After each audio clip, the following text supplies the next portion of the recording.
Today, on this 60th Haizhen log, I'm going to be talking about what's next. So let's just jump into it.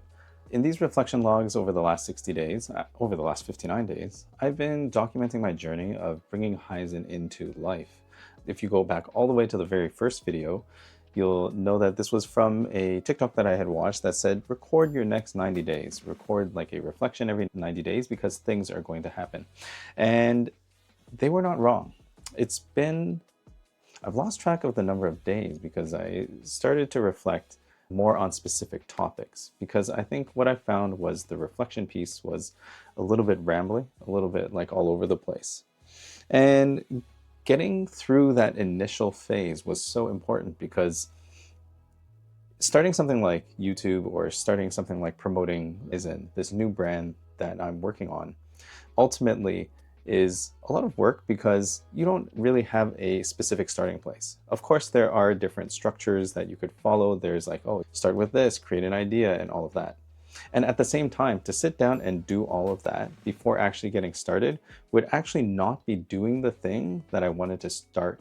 So when I got onto camera here for the first time, you'll see the first log and you'll see my natural habitat at that point.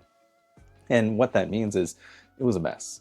There was things everywhere. It was after a lifetime of collecting things, as well as just a lot of stuff that happened over the last 5 years. And I think we all kind of went through a collective kind of like, oh my God, there's a lot of things going on in the last 5 years, right? So then as I'm going through daily and reflecting on this, I've come to this point where I'm ready now, because I have a structure. Like now I know when I create a video, what it takes to prepare it for upload, prepare it to get onto the platforms, to even just put it out there to begin with, to feel okay with putting things out into the world. And I think there's two interesting reflections from that part. One is I was too much in my own head, thinking about having to make the perfect video, having to make a video that other people would watch, having to like think of all of these thoughts of like things that I had to do before making a YouTube video or before making a YouTube channel. Now, all of those things might be really great and helpful for promoting and connecting with people like you who are watching this video. And at the same time, to get to a point where I mentally felt comfortable, where I had the mental space to go ahead and do all of those things and then put it out and to be fine with whatever result would come, actually took some internal work. So over the last 60 days, I've been posting videos daily. I've been even making some additional content. I started a new series called the Half Truth series, and I also started making a couple TikToks here and there. Prior to that, I was just really mostly on Instagram, either reposting stories or posting some of my own content. I've recently just taken a pause on all of that. Like I think exactly around video number 59 of this log series, I took a fairly big pause. Initially, I was holding myself to recording daily. And then I found maybe 2 weekends ago that I took a break from daily filming of these vlogs. And I found that it created some new space for me to kind of be reinvigorated and come back. And once I was outside of that environment of like constantly producing, and in some ways either consuming content, just kind of being open to learning new things. So I started reading books on gardening. I got out into the garden. And then I also started to reconsider my physical space as well. So at the same time where I found space from this work helpful, I began to also then reflect on my physical space. And you may notice that the space is a little bit neater, a little bit cleaner. I was putting up a LED that I set up on my desktop. So now I come to this place of what's next. I've spent the last 6 months or so thinking about building this huge program, a deep transformation program. And at the same time, what I realize now is that I haven't done the work specifically in a formal fashion. I know that I've worked with people in other contexts. So whether it's through precepting students, either staff that work for me or friends that are going through trouble, I've helped a lot of people get through different blocks, different limiting beliefs and limiting patterns that just hold them up and keep them from going forward. And I realized that some of those things I didn't feel comfortable asking for, like testimonials or following up and saying, hey, how did these things go for you? Part of that also is not knowing how to ask, which is to say not feeling comfortable of saying, hey, we had a session together. What did you think? How are the outcomes? And on the other side, deeper down, there was a little bit of a question or an insecurity of like, did the work actually work? And over the last little while, I found some interesting reflections.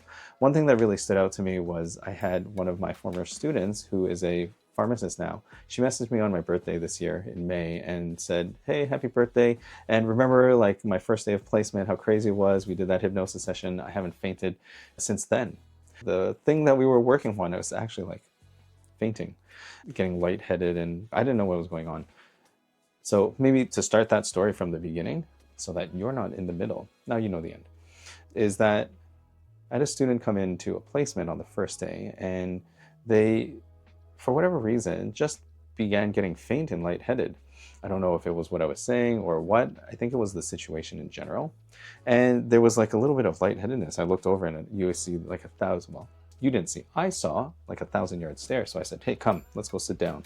I sat her down, took some time, and she recovered, which was awesome. Finished the day, and just throughout the day, I was like, like, is this something that happens often? And she said, yeah, it happens from time to time, and I don't know why. So I said, let's do some hypnosis. So sat down for that session, and I think that was maybe like 2021 almost, so almost 4 years ago. We sat down for a session, you know, everything, did all the work, and then went about the rest of the placement. No fainting throughout that placement, kind of checking in. But over time, I was always curious in the back of my mind. And it was really nice to hear that feedback that, yeah, that problem was gone. And that felt really good to me. What I've turned my focus on to now is providing one-on-one sessions. And this is something that I want to do, number one, so that I can do more work and actually start helping people. And then two, begin to test out this framework and this structure that I've put together. I think that is working out really nicely for me. I've already run 2 sessions and I have maybe 2 or 3 others. I'm going to begin to make a call for others to sign up for these sessions. So right now I'm keeping it to a group of friends and family that I know. And very shortly, at some point, I will begin to release out, I'll put an invitation out to come work with me in this particular one-on-one session. And what that session is, it is called a focus session. And the idea is to focus on one limiting pattern that's keeping you stuck and to dissolve that and replace it with an empowering state. It's as simple as that, but the work is deep. It's going to include hypnosis as well as some reflection on human design if it calls for it. And then providing you with tools to then continue to manage and lock in, integrate that change. What I've learned for myself is that these types of things, this change can happen in almost instantly in terms of like a mental or a spiritual or like a non-physical level. And then sometimes it does take that physical some time to catch up. So there's usually an integration period of about 2 to 4 weeks afterwards. So that's what's next. That's what's going on here. I'm going to continue making these logs. I think that this process of creating this documentation I found very valuable because even when I look back and watch myself on camera, or more just listen to the things that I say, it's interesting because sometimes what I've noticed is I have about a 3-week lag from the time that I record a video to the time that I post. And in that time, it's almost like the cycle repeats itself. It's like, why am I going through the same thoughts again?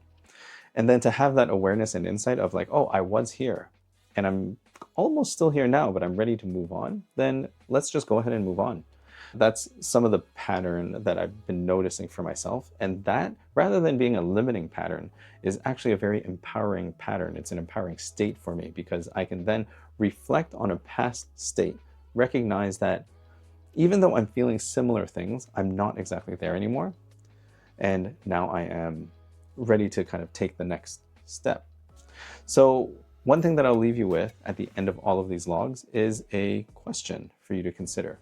So today's question is, what is your immediate next step and what's stopping you from taking it? This is log number 60. We're heading into the end game now of my original 90-day or 90 log series.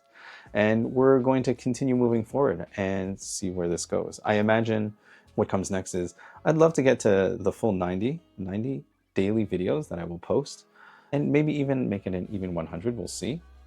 You know what? I will carefully consider these videos as we move forward and then continue to explore in all of this. So if you got something from this video, I would love to hear what that was. Comment down below. Follow me for more content like this. I'd love to talk about a whole bunch of other things really centered around personal development and personal change. So for now, today's sign off is thank you for your cooperation.